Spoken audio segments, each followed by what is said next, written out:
হে everyone আসসালামু আলাইকুম। কেমন আছেন সবাই? আশা করি ভালো আছেন। আল্লাহর রহমতে আমরাও ভালো আছি আলহামদুলিল্লাহ। চলে আসলাম আরেকটি নতুন ভিডিও নিয়ে। যাই হোক, আশা করি ভালো লাগবে আপনাদের কাছে, দেখতে পারেন। আর এই তো ভিডিওর শুরুতে প্রথমে হচ্ছে আমি সকালের নাস্তা হিসেবে ডিম খেয়ে নিচ্ছি একটা। ডিম খাওয়ার পরে হচ্ছে আমি চলে গেলাম রান্নার জন্য। এখানে রান্নার জন্য হচ্ছে কালকে যে ভুঁড়িটা আমি পরিষ্কার করলাম ওটাই রান্না করব আজকে। আর হচ্ছে লাউ শাকের ডাল রান্না করব। আর এখানে আমি ৩ চুলায় বসায় দিছি। আমি কি আর বসে থাকার মানুষ নাকি? তাই হচ্ছে আমি পিঠা বানানোর প্রস্তুতি নিলাম। যদিও দেখেন আমার পিঠা খাওয়া হয় না, বাট আমার একেকটা জিনিস রান্না করতে ভালো লাগে। আর আমি যেহেতু কখনো বানাই নাই, ট্রাই করার জন্যই বানানো হইলো যে দেখি পারি কিনা, আমারটা হয় কিনা। তাই আমি এই ১ম বার হচ্ছে পাটিসাপটা বানাইলাম। এর আগে হচ্ছে আমি অনেকবার দুধ পুলি বানাইছি, বাট পাটিসাপটা বা চিতই পিঠা এগুলা নিজে হাতে কখনো বানানো হয় নাই। তো এবার আমি ফার্স্ট ট্রাই করব, দেখি আমার পাটিসাপটা পিঠা হয় কিনা। দেখা যাক, ভিডিওটি দেখতে থাকেন। কেমন হইলো অবশ্যই কমেন্টে জানাবেন। আর এইখানে হচ্ছে আমি ভুঁড়িটা রান্না করে নিচ্ছি।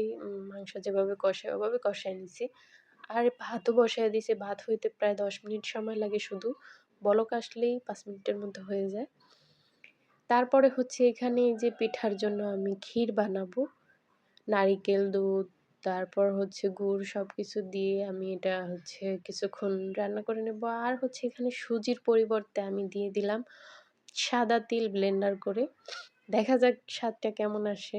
যদিও একেকটা জিনিসের একেক রকম স্বাদ আলাদা, আলাদা। তারপর সবার শেষে আমি অনেকগুলো গুঁড়ো দুধ দিয়ে দিলাম। মায়া লাগতেছিল গুঁড়ো দুধগুলো দেওয়ার সময় কেননা এগুলো তো আমার চায়ের জন্য। যাই হোক, কি আর করার। তারপরে হচ্ছে এখানে ডাল হয়ে গেছে, ডালটা বাগার করে নিচ্ছি। এরপরে আমি আমার রান্না শেষে চলে যাব পিঠা বানানোর জন্য। আর এইখানে হচ্ছে পুলি পিঠা বানানোর জন্য আটা সেদ্ধ করে নিচ্ছি। আর ওই যে ক্ষীরটা দিয়েই পুলি পিঠা প্লাস হচ্ছে পাটিসাপটা ২ টাই ম্যানেজ করে নেব। আর পাটিসাপটা পিঠা বানানোর জন্য এখানে আটাগুলা গুলে নিচ্ছি, আটা চালের গুঁড়া। আর এই তো আমার পুলি পিঠার জন্য সবকিছু রেডি করছি। এক হাত দিয়ে ভিডিও করতে খুব একটা বেশি কষ্ট হয়, সে কারণে ভিডিও করা হয় না। বানানোর পরেই একটু হালকা ভিডিও নিয়ে নিলাম। আর এই ভিডিও আর কি করব, আমি তো আর প্রফেশনাল রাঁধুনি না যে আমারটা সবাই মন দিয়ে দেখবে। যাই হোক, তারপর হচ্ছে এখানে আমি একটু বাপা দিয়ে নিচ্ছি। ভাপ দেওয়ার পরে দেখা যায় কি এটা আর ভাঙবে না পরে সেইটা দিলে। এইজন্য হচ্ছে আমি ভাপ দিয়ে নিলাম। ভাপ দেওয়ার পরে কিছুক্ষণ পরে কিন্তু শক্ত হয়। তারপরে এই যে শিরা দিলে আর ভাঙেও না, প্লাস একটার সাথে আরেকটা লেগেও থাকে না।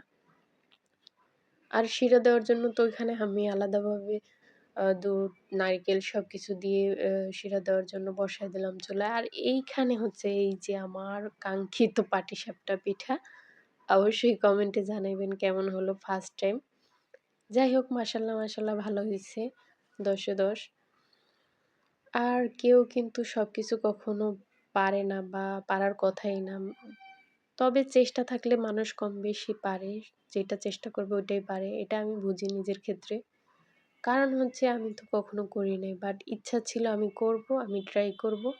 করছি এবং আমি পারছি আলহামদুলিল্লাহ। তারপরে এই তো পিঠা বানানো প্রায় হয়ে গেছে। যদিও আমি কিছুটা রেখে দিছি বিকালে বানানোর জন্য। কারণ সময় ছিল না।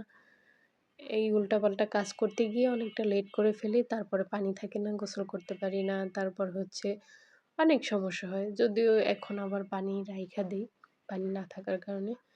যাই হোক, সবকিছু শেষে এই যে আমাদের খাবার রেডি। ক্ষুধা লেগে গেছে, এখন খেতে বসবো। আর এই যে আপনারা আমার ভিডিও যারা কষ্ট করে দেখেন, কমেন্ট করেন, আমার কাছে খুব ভালো লাগে।